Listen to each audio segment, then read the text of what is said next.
Samantala, ilang sandali mula ngayon, uumpisahan na ang selebrasyon para sa panalo ni Manny Pacquiao sa Las Vegas, Nevada. Pero pag-amin ng pambansang kamao, hindi naging madali ang pakikipagtuos niya kay Miguel Cotto. May flash report si Maris Umali mula sa Las Vegas, Nevada. Maris? Susan, nagpupunti na naman ang lahat ng mga Pinoy dito at iba pang mga fans sa ating pambansang kamao si Manny Pacquiao. Natapos nga niyang mapagtagumpayan ng makasaysayang labang ito na binansagang firepower.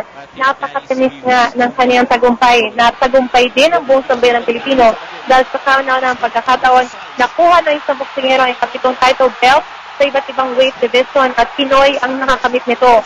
Umabot ng 12 rounds ang laban kung saan 55 seconds pa lang matapos magsimula ang round ay na-technical knockout na nga ni Manny si Cotto dahil hindi na ito makalaban at nabubugbog na lang. Pero aminado si Manny hindi naging madali ang laban lalo't malakas din katunggali si Cotto.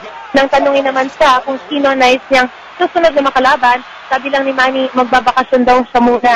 Katapos kasi ng laban, sinisigaw na ng mga tao sa arena na si Floyd Mayweather Jr. naman ang kalabanin niya.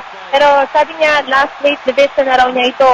Samantala, ilang sandali na lang mula ngayon ay pupunta na si Manny sa Mandalay Bay Event Center para sa kanyang after-fight party at mini-concert.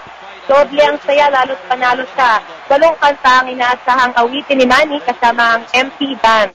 Nakakaduet din niya ang semi-finalist ng Britain's Got Talent si Madonna Decena at yung mga Filipino singer sa si Marco Sison at Martin Rivera, pati na rin ang composer na si Lito Camo.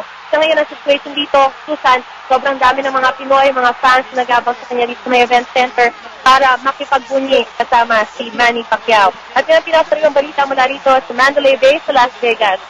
Susan? Maraming salamat, Maris Umali.